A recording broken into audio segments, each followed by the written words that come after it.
नमस्कार, आप सभी का स्वागत है IND हिंदी टेक चैनल में। दोस्तों, इंडिया पोस्ट पेमेंट बैंक और HDFC आपस में पार्टनरशिप की है और इंडिया पोस्ट पेमेंट बैंक की तरफ से अब आप लोगों को लोन सर्विस मिलने वाली है। जी हाँ, loan service India post payment bank ने लॉन्च किया है।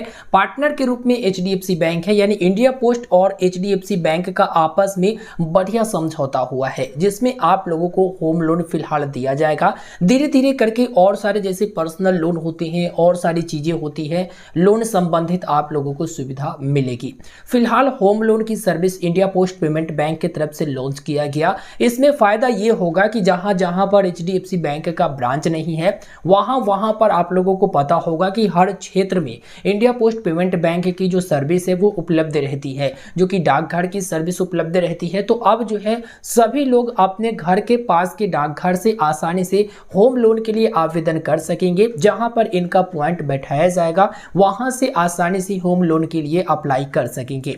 तो यहां पर मैं आपको बता दूं कि इसके बारे में फिलहाल तो ज्यादा कुछ जानकारी नहीं दिया गया है, बस इतना सूचित कराया गया है कि इंडिया पोस्ट पेमेंट बैंक और HDFC आपस में समझौता की है और होम लोन सर्विस लॉन्च की है, जिसमें आप लोगों को बढ़िया सर्विसेज देखने को मिलेगा और लगभग सभी ग्राहक अब काफी आसानी से होम लोन की सर्विस ले सकेंगे, क्योंकि उनके घर के आसपास पोस्ट ऑफिस की सर्विस होती ही है, डाकघर की सर्विस होता ही है। तो वहां से भी वो अपना आवेदन फाइल कर सकती हैं, मतलब आवेदन जो है वहां पर डाल सकती हैं फिलअप करके। थोड़ा सा डॉक्यूमेंट के बारे में बात करेंगे, उसके बाद थोड़ी सी यहाँ पर इंटरेस्ट रेट के बारे में भी बात करेंगे। खुलासा तो नहीं हुआ है कि इंडिया पोस्ट पेमेंट बैंक आखिर जो है होम लोन की सर्विस देगी तो कितना इंटरेस्ट रेट लेगी, लेकिन जो HDFC बैंक दे रही है उस हिसाब से हम लोग थोड़ा बहुत अनुमान लगा सकते हैं।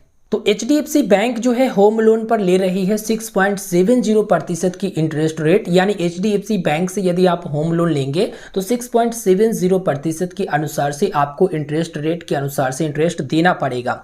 अगर डॉक्यूमेंट के बारे में बात करें तो नौकरी करते हैं उनको भी दिया जाएगा, जो नौकरी नहीं करते हैं, बिजनेस करते हैं, सेल्फ एम्प्लॉयड है, उनको भी दिया जाएगा। वैसे आप लोगों को एक ID प्रूफ और एक एड्रेस प्रूफ की जरूरत पड़ेगा। यदि आप नौकरी करती हैं तो वहां पर आपका पहचान पत्र बना होगा, उसका भी जरूरी होगा। प्रॉपर्टी का पेपर भी जरूरी होगा। अगर कहीं मानकर चले कि आप अपना मकान बना रहे हैं, घर बना रहे हैं, अगर वहां पर अनुमति लेने की रूल है तो अनुमति का वहां पर स्लिप भी आपको दिखाना पड़ेगा कि देखो मैंने अनुमति लिया है और यहां पर मैं अपना घर बना रहा हूं।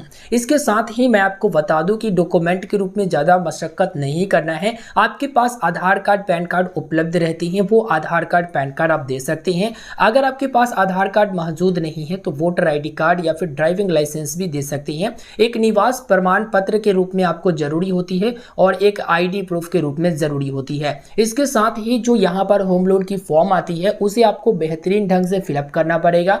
3 फोटोग्राफ चाहिए, पासपोर्ट साइज 3 फोटोग्राफ आपको लगाना पड़ेगा और यहाँ पर जहाँ आप घर बना रहे हैं उसका प्रॉपर्टी का पेपर आपको देना पड़ेगा। और जो भी आप बिल्डर को पेमेंट किए हैं, चाहे वो आप वहाँ पर बिल बनाकर पेमेंट किए हैं या फिर बैंक से किए हैं, तो वो स्टेटमेंट, वो प्रूफ आपको वहां पर दिखाना पड़ेगा कि देखो हमने बिल्डर को जो है पेमेंट किया है। जो लेटेस्ट स्टेटमेंट होती है बैंक अकाउंट की, जहां पर ये क्लियर हो सके कि हाँ आपने बिल्डर को ये पैसा दिया है घर बनाने के लिए, और जो भी वहां पर मतलब प्रूफ है घर से रिलेटेड, जगह से रिलेटेड, वो आपको देना पड़ेगा। तो देखा जाता है कि अलग अलग बैंकों में ना अलग अलग रिक्वायरमेंट भी हो जाती है। कुछ बैंक आपसे ज्यादा खोज सकती हैं, कुछ बैंक आपसे कम भी खोज सकती हैं। अगर आप किसी बैंक से लोन ले रखी है तो उसमें क्या होता है कि जो लोन आपने लिया है उस अकाउंट की स्टेटमेंट लेटेस्ट वाला, लास्ट मंथ वाला आपको देना पड़ता है। अगर लोन नहीं ले रखी है तो कोई दिक्कत वाली बात नहीं, क्योंकि वो खंगालेंगे ना कि आपने जो लोन लिया है उस बैंक से उसका स्थिति क्या है, आप सही से पेमेंट कर पा रहे हैं या फिर नहीं कर पा रहे हैं, और उस बेस्ड पर आपका क्रेडिट हिस्ट्री भी वहां पर पता चल जाएगा, क्रेडिट स्कोर भी वहां पर पता चल जाएगा। तो यही छोटा सा प्रक्रिया है। बस एक ऑनलाइन की सर्विस अगर इनके तरफ से आ जाती है तो मैं आपको फुल डिटेल में वीडियो बनाकर दे दूंगा कैसे अप्लाई करना है, क्या कुछ रेट है इनका और क्या क्या रिक्वायरमेंट है। वैसे मैंने जो भी डॉक्यूमेंट वगैरह बताया ये नॉर्मली होम लोन में लगती है, इसके आधार पर हमने आपको जानकारी दिया। इस छोटे से वीडियो में हमने डिटेल के साथ बताया है। पर्सनल लोन जैसे सर्विस भी इंडिया पोस्ट पेमेंट बैंक की तरफ से आएगी। फिलहाल होम लोन की सर्विस आई है तो मैंने आपको सूचित करा दिया, क्योंकि बहुत सारे लोग अभी जो है घर बनाने के लिए होम लोन लेते ही हैं आमतौर पर, पर और बैंकों से वो ज़्यादा परेशान हो जाते हैं, कुछ बैंक उनको ज़्यादा परेशान करती है। लेकिन जहाँ तक कि मेरा मानना है, इंडिया पोस्ट पेमेंट बैंक आपको आसानी से होम लोन सर्विस देगी, क्योंकि आपके घर के आसपास रहेंगे और वहाँ पर आप लोग फॉर्म डालोगे, फिर फॉर्म डालने के बाद वेरीफाई होगा और वेरीफाई होने के बाद होम लोन आपको मिल जाएगा। जहाँ जहाँ HDFC बैंक का ब्रांच है वहाँ पर भी आप संपर्क कर सकते हैं होम लोन के लिए, और जहाँ जहाँ पोस्ट ऑफिस की सर्विस है, इंडिया पोस्ट पेमेंट बैंक की सर्विस है, वहाँ पर भी आप पहुँच सकती हैं। तो पार्टनरशिप में ना यही फायदा होता है, या तो आप HDFC बैंक के ब्रांच चल जाइए, नहीं तो इंडिया पोस्ट पेमेंट बैंक के ब्रांच चले जाइए। तो ये फायदा होता है कि दोनों की तरफ से आपको सर्विसेज मिलती है और बेहतर सर्विस मिलती है। आई होप कि आपको यह छोटा सा वीडियो पसंद आया होगा। वीडियो पसंद आया, वीडियो को लाइक कर दीजिएगा, अपने दोस्तों तक इस वीडियो को शेयर कर दीजिएगा और इसी प्रकार की इंफॉर्मेटिव वीडियो के लिए चैनल को जरूर सब्सक्राइब करिएगा। धन्यवाद।